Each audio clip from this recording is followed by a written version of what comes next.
And who's behind it all? Obviously the devil, the flesh in the world, the temptation of the demons, Satan, our flesh, the Kenites, all lies, like in the Garden of Eden when Satan came along and tempted Eve to believe the lie rather than the truth. All these competing philosophies, competing for your attention, which will lead to nothing, empty and void, more and more perversion, destruction, and ultimately separation, and ultimately to damnation for all eternity, and separation from the love and grace of God. Empty, pointless, and meaningless. And you might say King Solomon sort of backslide for a little bit. You might say he backslide. He pursued these things, and then he came to the realization in his later reign that it's pointless and meaningless. The only place you can find true happiness, true peace, success, power, nobility, purpose, a life of aristocracy is through the resurrected life of Christ. Peace, joy, and all the wealth and the labors that you contribute were for the purpose of fulfilling God's great commission, bringing the gospel to the east, from the west, from the south, from the north, etc. Verse 4, one generation passes away, another generation cometh, but the earth abides forever. Abideth means here standeth still.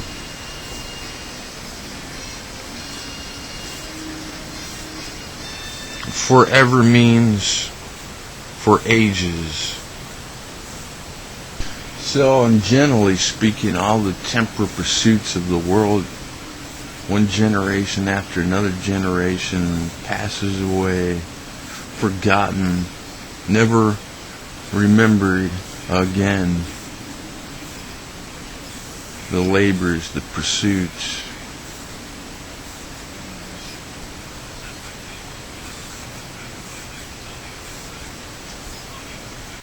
So all you have to look forward to without God is nothing but misery.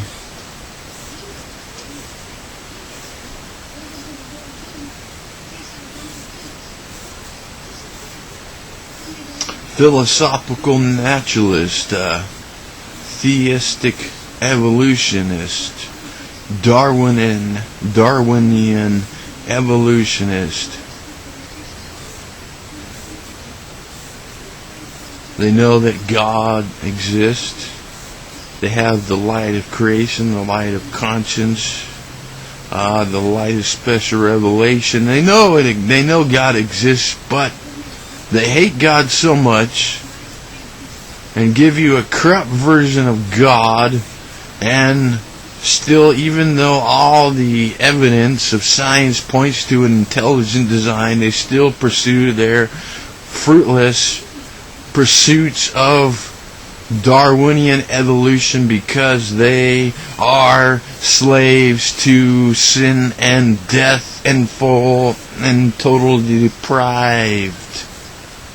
And some of them are elected to damnation for all eternity, and some might just be elect. And we don't know who the elect is, so we got to continue preaching the gospel. But nonetheless, they still continue to pursue their damnable pursuits. Empty, vain, fruitless fiction. No facts, no evidence. Why do they continue to do it even though they know God exists? Because they want to be free to pursue their carnal pleasures in life, their circumstantial freedom, which they can only do with their carnal, the damned, spiritually dead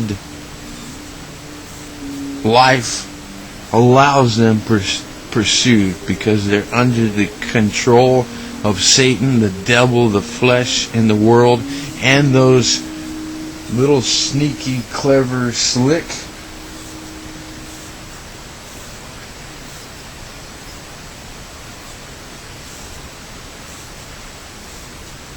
Kenites.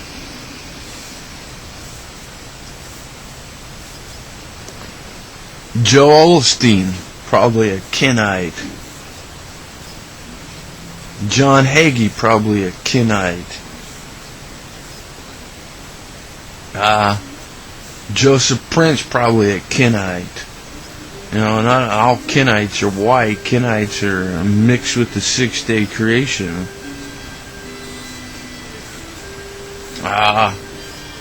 You know, Kenites.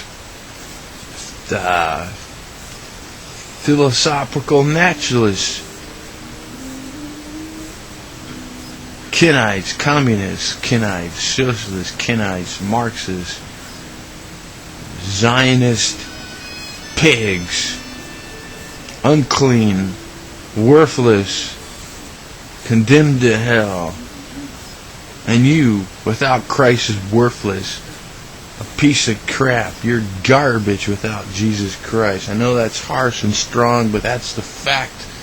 Because we are totally deprived.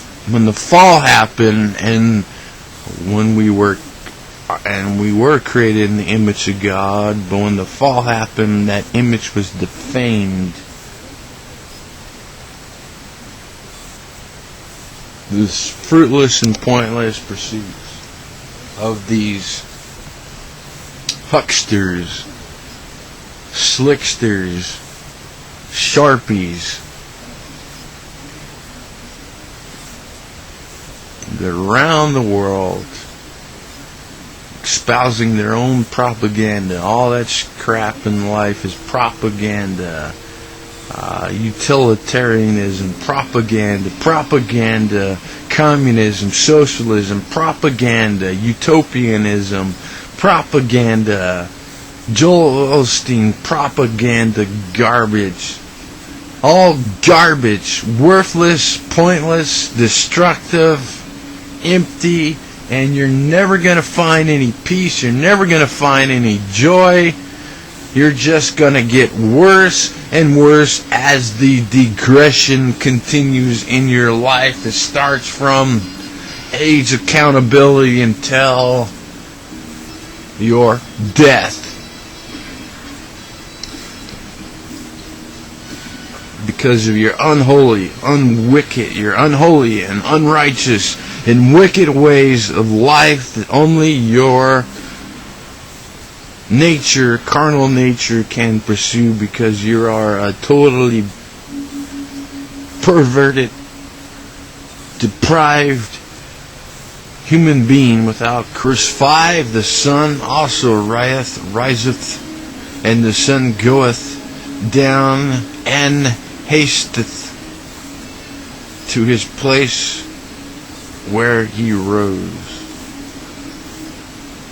Verse 7, all the rivers run into the sea, yet the sea is not full unto the place from whence the rivers come, thither they return. The wind here in this verse is ruach,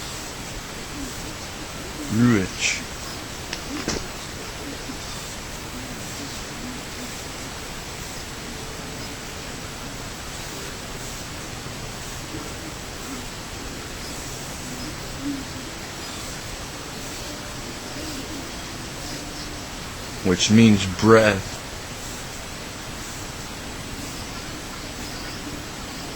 Spirit.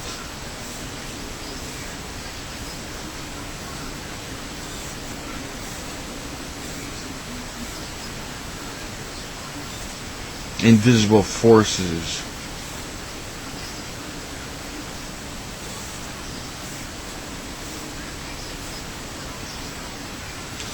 which is always represented that which is invisible except by the manifestation. These are seen both externally to man as well as internally with man. As coming from God, it is the invisible origins of life, all apart from this death. It comes from and returns to God. Hence, Ruach is used of God as being invisible. The Spirit of Yahweh is Yahweh Himself in His manifestation of invisible powers.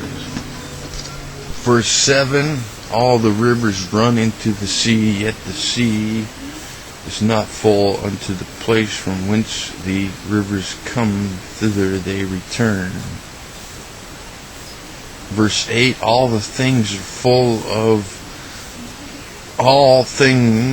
are full of labor, man cannot utter it. The eye is not satisfied with seeing, nor the ear filled with hearing. The word used for man here is ish. Ishha equals women or woman. Therefore, ish, male or husband, a man in contrast with a woman, a great man in contrast with an ordinary man, where low are called the children of Adam, and the high equals children of Ish.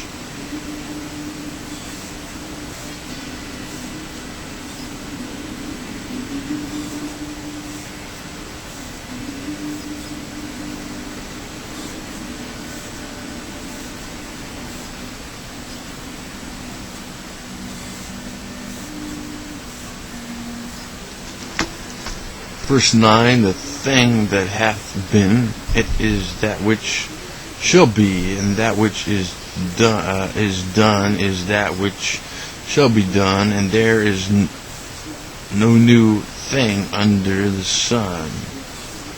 Is there anything whereof it may be said, see, this is new?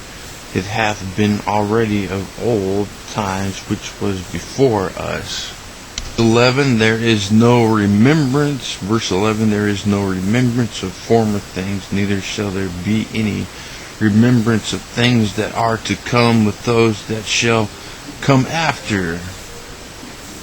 I, the preacher, was king over Israel in Jerusalem, and I gave my heart to seek and search out by wisdom concerning all things that are done under heaven. This sore travail hath God given to the sons of men to be exercised therein. A dame here refers to the 6-day creation, which would include the sons of Hagar,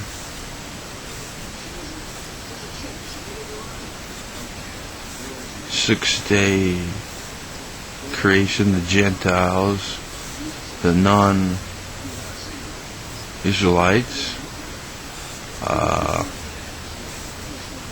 and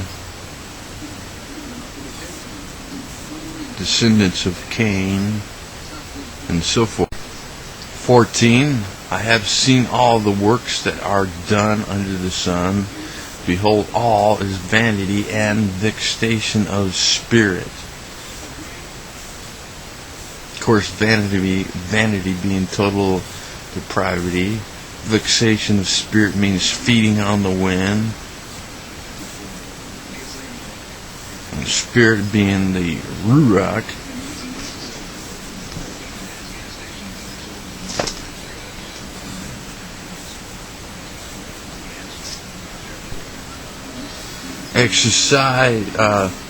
Exercised means humble in verse 13. Vexation of spirit is feeding on